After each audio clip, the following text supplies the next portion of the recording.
To today's webinar titled Unlocking Value, a Guide to Paid Visitor Parking. My name is Rebecca Welfley. I'm a customer marketing specialist at Condo Control, and I'll be your host for this session. I'm also joined by my colleague, Adam Aronson, Condo Control's Senior Director of Product Management. Today, we'll be exploring our feature options for visitor parking, including the paid visitor parking service. So before we get started with the webinar, I just wanted to provide a few reminders and housekeeping items. This webinar is being recorded. A follow-up email will be sent to all registrants with the recording link once it becomes available. And then after the presentation, we will have a Q&A session. If you do have any questions, please submit them into the Zoom chat box below, and we will do our best to get to as many questions as we have time for. And then also after the webinar, upon leaving the Zoom meeting, a survey will automatically appear in your browser to gather any feedback you may have. For today's agenda, we will first review our free visitor parking service, then the newly released paid visitor parking service, provide a demo of the self-serve feature, and then answer any questions you may have in the Q&A session. I will now pass it over to our presenter, Adam, who will begin with the topic of free visitor parking. Adam? Hey, everybody. Thank you so much. It's a pleasure to be joining you today. Thank you, Rebecca. I joined Condo Control about 6 months back in August as head of product, and very excited to share with you today some of the work that we've been doing over the last little bit. So for those that are longtime customers or recently onboarded, you may be aware we have free visitor parking. This was introduced about a decade back. It works on the web application. The security desk is able to create visitors on behalf of the units. Residents are able to self-serve for themselves and for their guests. And then also through the mobile app, they're able to register the guests in advance of arrival. Over time, we've added a number of configurations, adding various pass allocations and limits and so forth, and tell you a little bit more about those if you're not as familiar. So there's several different essential permit types. One is that just generally your community operates on the idea of permits. A stay is a stay, whether it's 6 hours, 3 days, one permit is one permit. Some of the policies of various communities might be relative to a full overnight stay. Other communities may separate a day stay from a night stay. This might be in more highly trafficked areas. You have a lot of people coming to your community that might be healthcare workers or others that are kind of moving through and you're trying to keep track of everybody that's in your parking lot. And perhaps night stays are a little bit less frequent. So you're separating the day stays from the night stays. So the configurations are, as I mentioned, quite flexible and numerous. You have the ability to set what is the maximum number of spaces? So this is kind of helping set up that there are 8 visitor parking spots for your building, or there are 20 or so forth. You may want to limit the number of permits per unit. In order to have an equitable distribution, if you've got fewer permit spaces, you may say that a unit may only be able to have 2 or 3 permits, get whatever the period is. Those periods might be weekly, they might be monthly, and so forth. And then you also can configure the expiration timing. So this might relate to you issue permits, and the maximum stay of any given permit might be 24 or 72 hours, for example. Lots of different scenarios to work through. And we found that this works pretty robustly. Last year, we issued over 1.2 million parking permits, with many communities issuing more than 10,000 permits per year. So it serves a lot of the needs to have free visitor parking, but as mentioned, there's also constraints on the number of spots that exist in a given community. And one way to potentially balance that is by introducing paid visitor parking. So we've introduced this on the web, and we've also introduced a new way for visitors to be able to register and to pay for themselves upon arriving at your community. So just as a quick learning from you all, we would love to be able to answer or have you provide us some feedback on the two following questions. Do you currently have paid visitor parking? And how many visitor parking spaces does your property have in total present? And Richard, if we could launch the poll for this. Thank you so much. So if everybody in attendance would please provide some feedback, we would greatly appreciate it. Take just a moment with this. I'll do that. I will go in.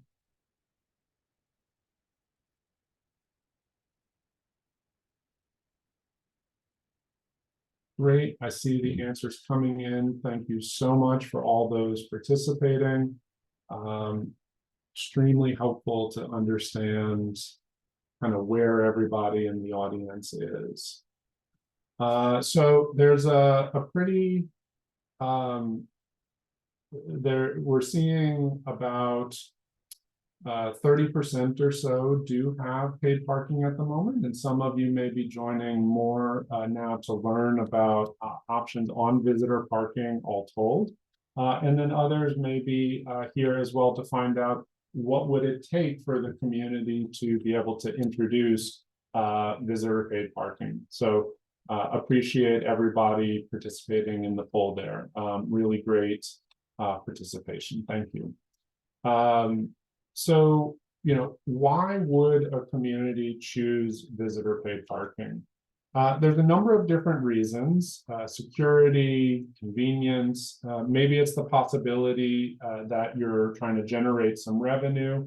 And to the point that we were discussing earlier about perhaps there's limited spaces and you're trying to improve your parking management so that parking is not kind of concentrated by just a few units, and you have a nice, fairer allocation. And it may not take very much on a fee basis. Maybe it's a few dollars, $2, $5 per permit, and you would see a greater distribution of usage by the units.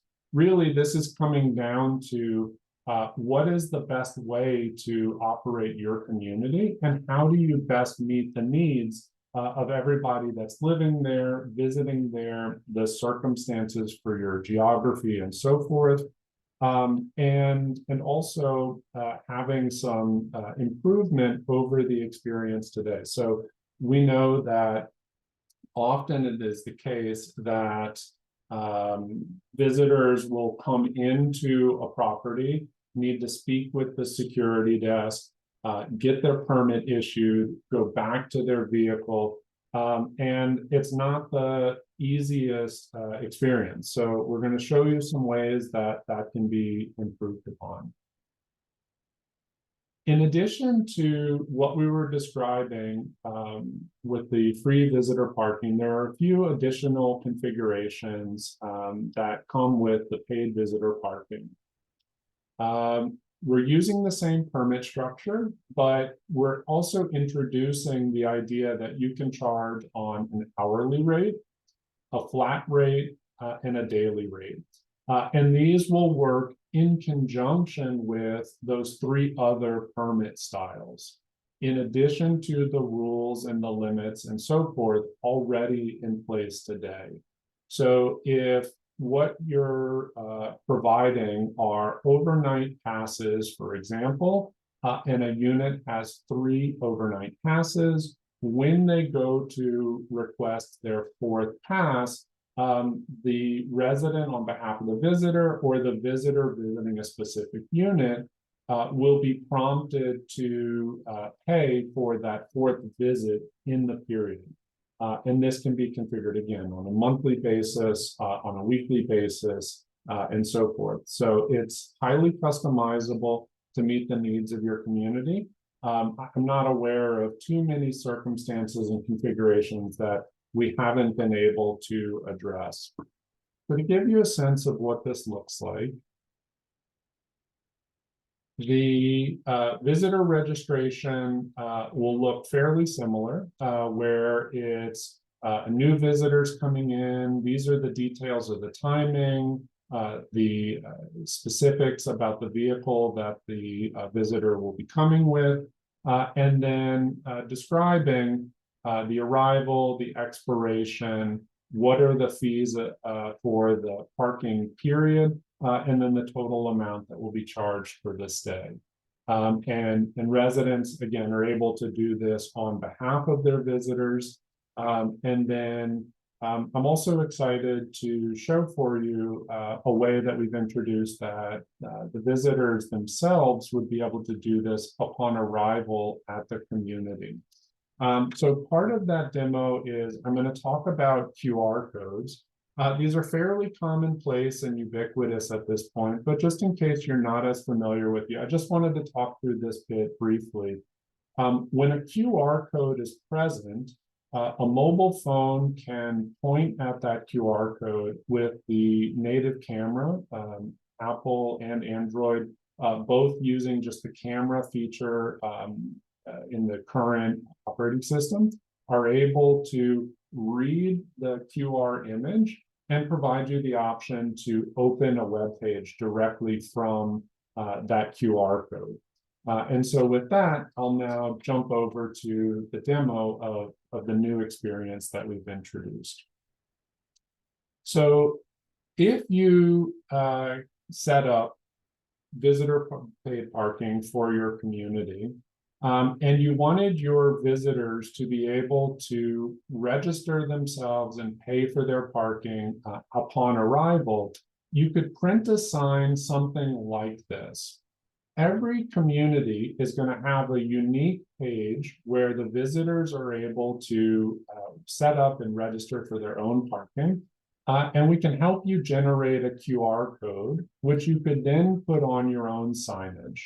And the idea here is this sign in your parking area is easy to use. There's no application needed, no download, but rather a visitor is able to scan the QR code and pay directly. So as I was describing just a moment ago, car pulls in, the visitor points their phone at the sign, and then they're brought to a web page directly on their mobile phone. And it would look a little something like this. So I have my browser, my desktop browser here in a mode that's simulating an iPhone. And this would be an example. So for today, I'm going to use this example Pleasantville community site. And let's say that I was going to visit unit 202, for example. And then I wanted to specify I'm based here in Toronto, Ontario. And I'm going to go ahead and register my license plate.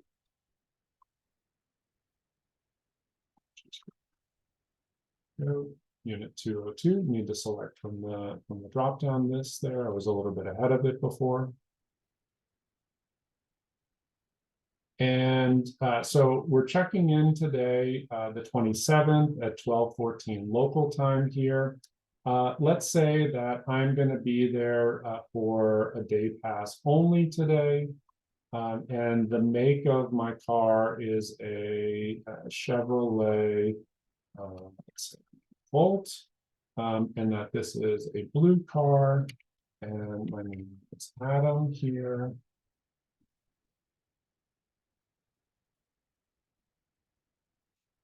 And then I go to checkout. So I'm shown the parking for today as set up by this community is going to be $10 for my day pass. And I'm just going to put in my example card here. And then as simple as that, I'm going to be paid and registered for my parking permit. At any point when the property management or security desk is going to check for the cars in the parking lot, these parking permits on the paid visitor parking will all be where you ordinarily encounter these in the reports and in the visitor parking permits. And so just as soon as the parking permit is issued, you're able to come and look at your parking permits report, and then to be able to see those parking permits issued and that the cars there belong there to help you manage your community. And so the parking permit XYZ 789 Adam Aronson that I added just a moment ago is in the parking permits list, and it's valid for 1 day until the 28th at 2 a.m., which will be the expiration that's been set for this community. And so all of this is working, again, with the benefit of being able to serve from the resident side, and also introducing this new experience for visitors to be able to register themselves, which we think is a helpful addition for communities and alleviating pressure from the residents as well as from the security desk as well. So who can use visitor parking? Visitor parking is part of the security and concierge module. If you are on a premium package with your community, this is all available at the moment and maybe just needs to be configured. If you are on a core package, this is something that is available to you as an addition, and we'll provide contact information for your customer success manager at the end, where you'd be able to inquire if this is something of interest for you. There's a couple other things that I would like to add in.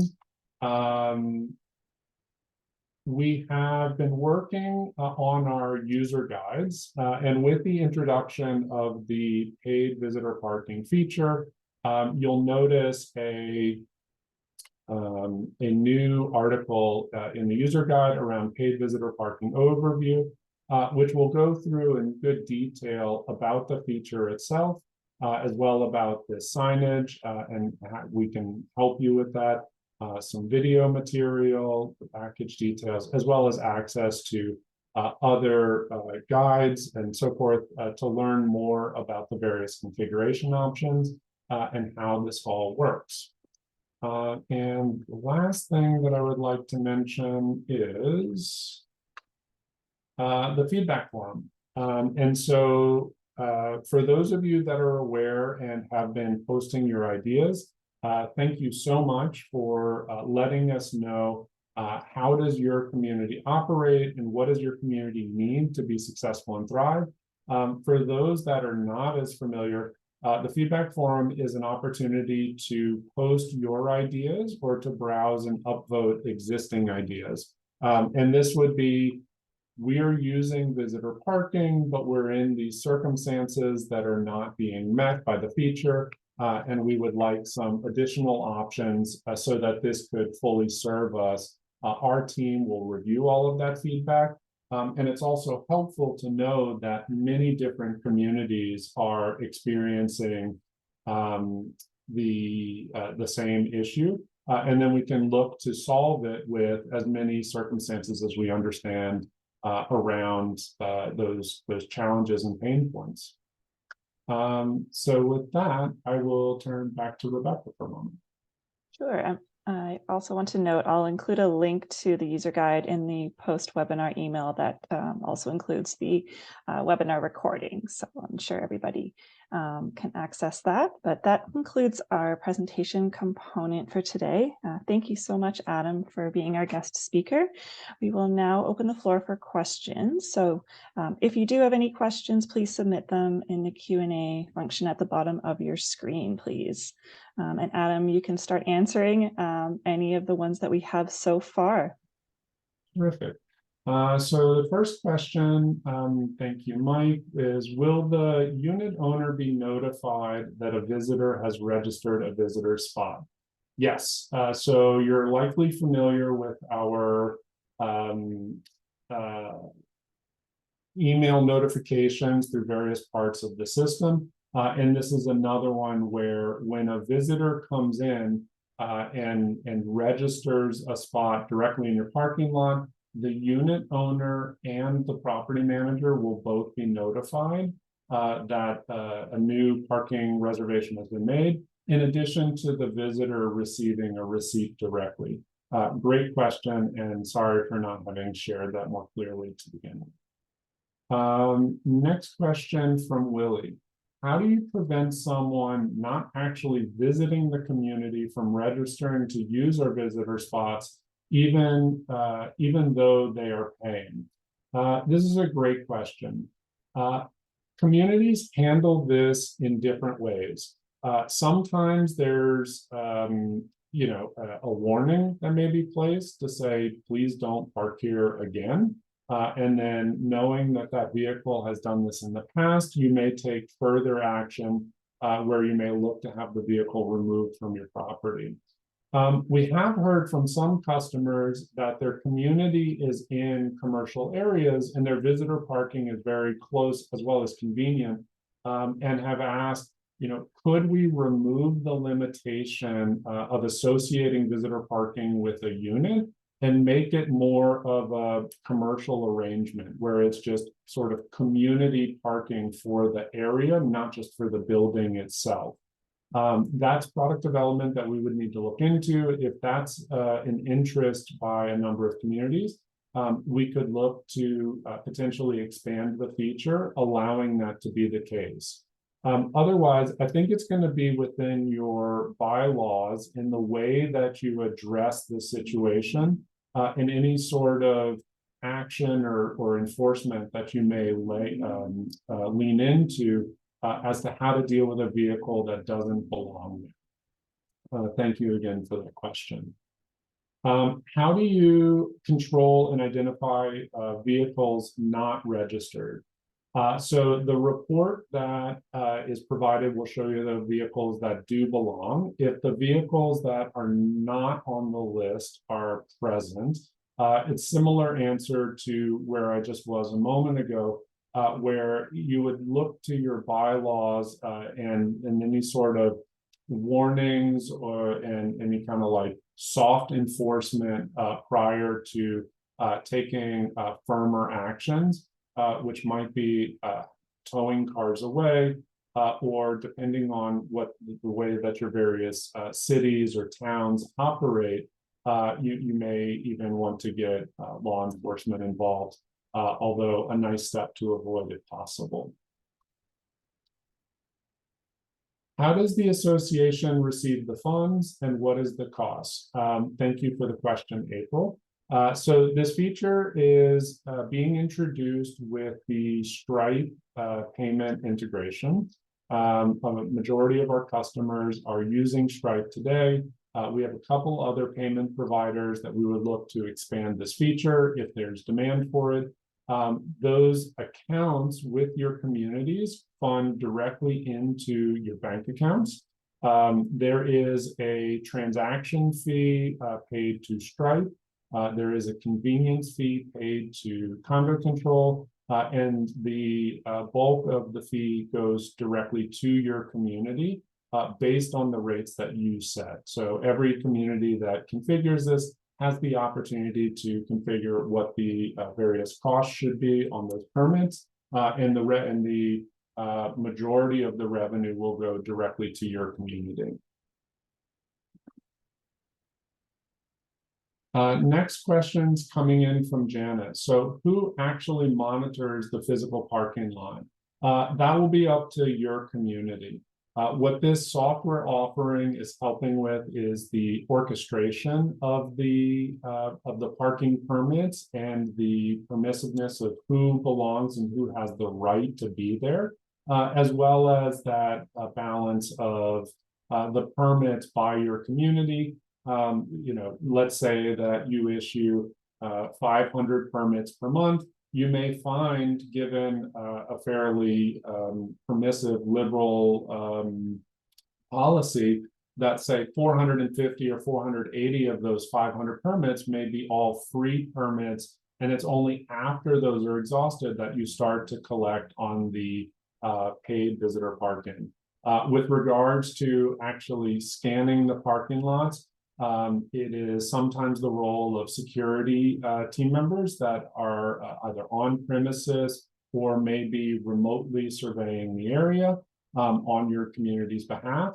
And they would do a stop by in your parking lot. And then we've also seen smaller communities where they don't have security, that the board of directors is going and checking the parking lot.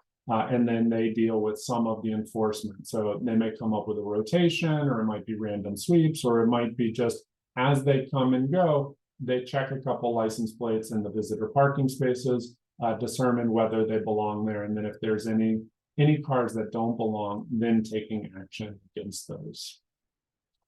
Are the pricing structure models available, or do communities have to make up their own? Thank you, Sujit, for the question. This is really up to the communities to determine what is the right pricing for your area. And also, what are your goals? Are your goals to deal with visitors are getting, are not having access to a limited number of spots? And so maybe you want to have fewer free spots and a few more paid spots. If you find that some community members are using up all of the free passes and the limited parking space, you may not have the right balance. If you have questions on this, your customer success manager can help with some feedback on this around best practices, and then work through your individual situation. Another thing that I find when I'm doing research for something like this is to just do a quick search. There's a number of parking apps.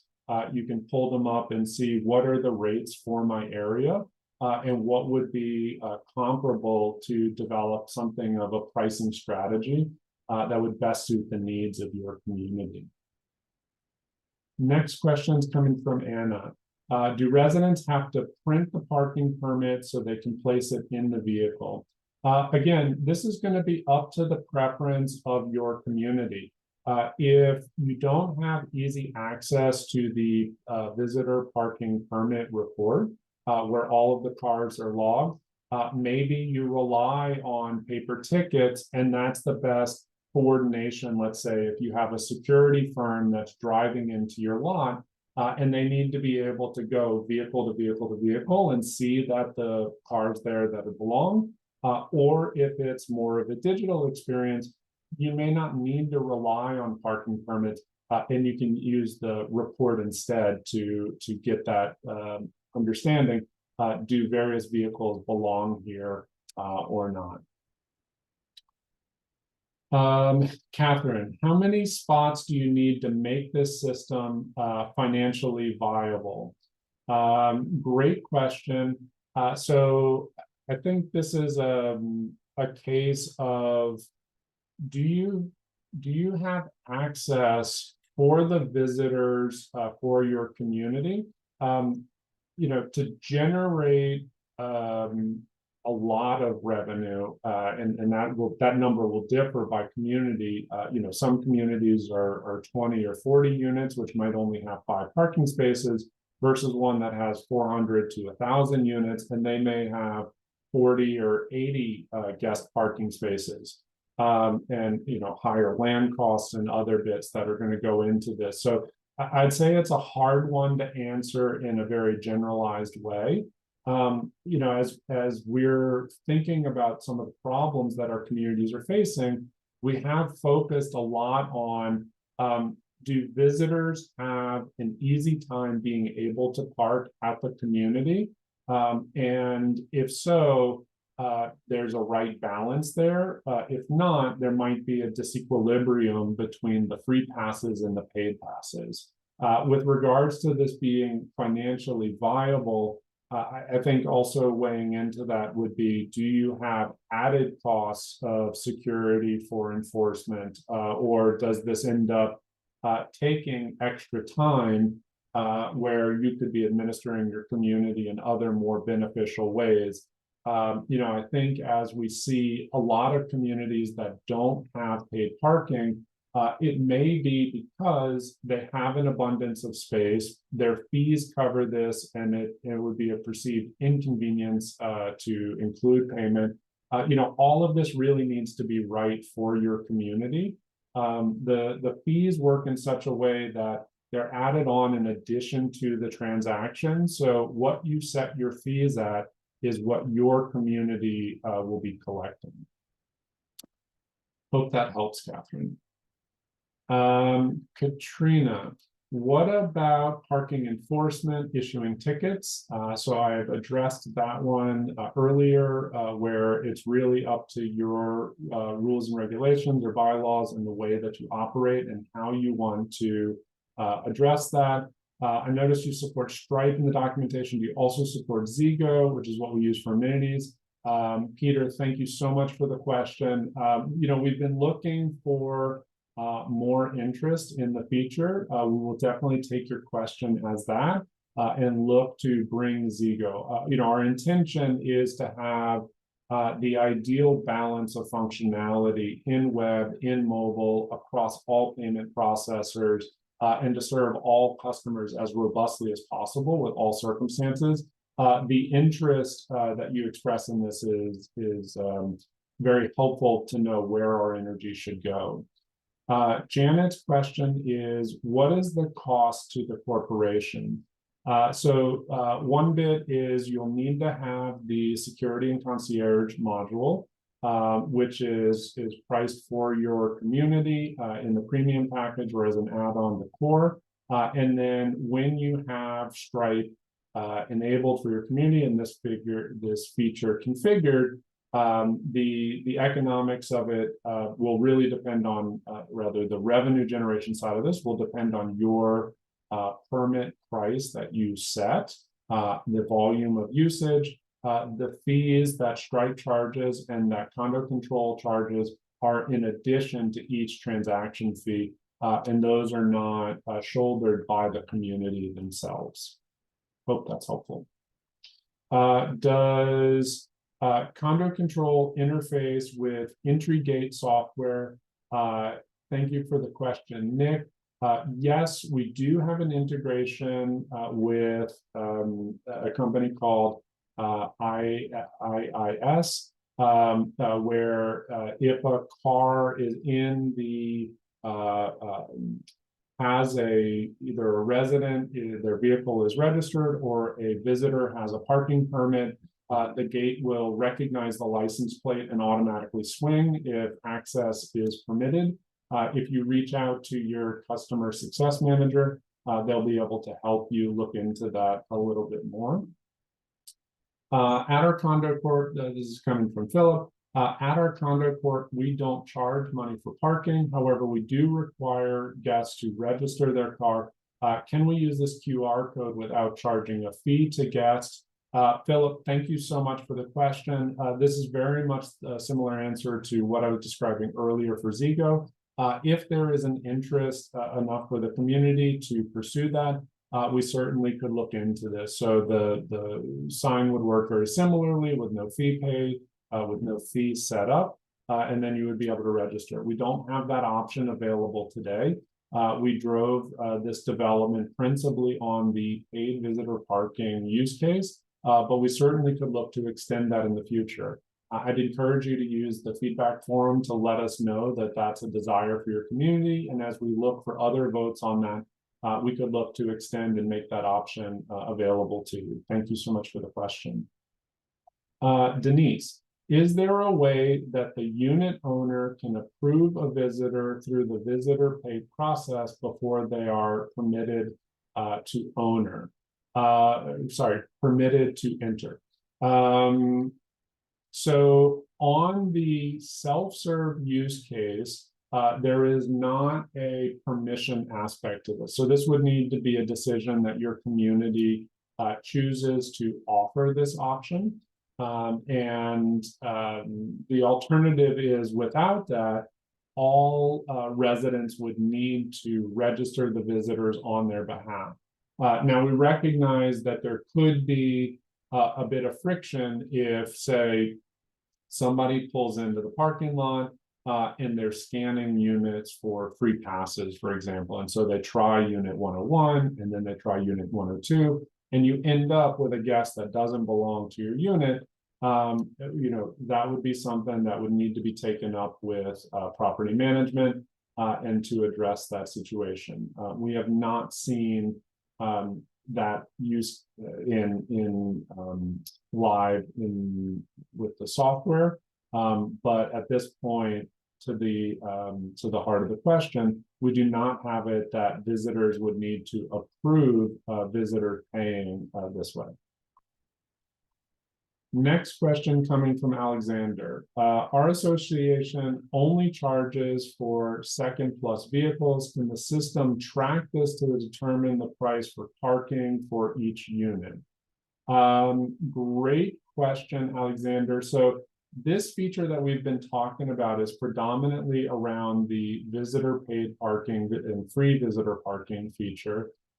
What you're talking about here sounds a lot closer to work that we're doing in the asset management feature, where we've heard a lot of times, there are extra paid spots that might be on a monthly or yearly basis, or an annual permit for a vehicle, for example. And so that is actually the subject of our next webinar. I'll steal a little bit of Rebecca's thunder, although she'll repeat that in a moment. We're going to join you again next month to talk about the introduction of paid assets, where you would be able to handle use cases like this. And so tune back in, as well as you can reach out to your customer success manager to describe a bit more about that. And we would be happy to talk with you and even consider early access to that feature. Ann Bishop, next question. Will registered residents' vehicles be locked out so they're not able to park in visitor spaces? Yes, that's the way the feature works today. We've heard this concern a lot of times. People perhaps don't like their parking spot, or it's the I'll just be a minute, maybe that a minute turns into some hours, and it ends up in a sort of disruptive experience in the visitor parking lot. And so for that purpose, registered vehicles by residents are not allowed to use the visitor spaces. Prospectively, a community may want that. Again, the feedback form would be the way to suggest that for us. And then the last question that I'm going to take for today, and we'll also be following up with some additional answered questions, is do the bylaws need to be updated to switch to the paid visitor parking? Great question, Sam. So that's one of the things during our research that we found, which is visitor paid parking is of interest, but the way that the bylaws are written today doesn't actually allow for it. And so you would need a bylaw change in order to move in this direction. So really terrific question, Sam. This is a thing where I think to some of the earlier comments I've made, figuring out how many spaces do you have? How many free passes are you giving out? What is the potential for the revenue generation and so forth? And kind of making that sort of business case or a light business case that would come as a proposal to the board and say, if we make this adjustment, we think these might be the outcomes for our community. And it does or doesn't make sense for our community to move in the direction of paid visitor parking. Really great question, and something that needs to be looked into in order to deal with not only the introduction of this, but for also the adoption of this within your community. And thank you for that, Sam. And thank you so much for the questions. I have a bunch more here. I'm going to turn it back to Rebecca, but we are going to follow up with answers to the questions that were asked today. Thank you, everybody. Yes, as Adam said, after when we send out the webinar recording, I'll make sure to include a Q&A doc to answer any of the questions that weren't addressed in this session.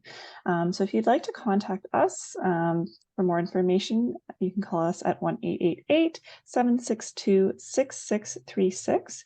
You can also send an email to the customer success team at customersuccess@condocontrol.com. And for more information as well, you can visit our website at www.condocontrol.com. And we appreciate everyone joining us here for today's talk. Thank you so much, everyone, for your time and your participation in the Q&A. Just a reminder, after this Zoom meeting ends, a short survey will appear in your browser.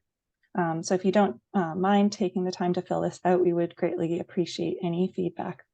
All right, have a great rest of the day, everyone.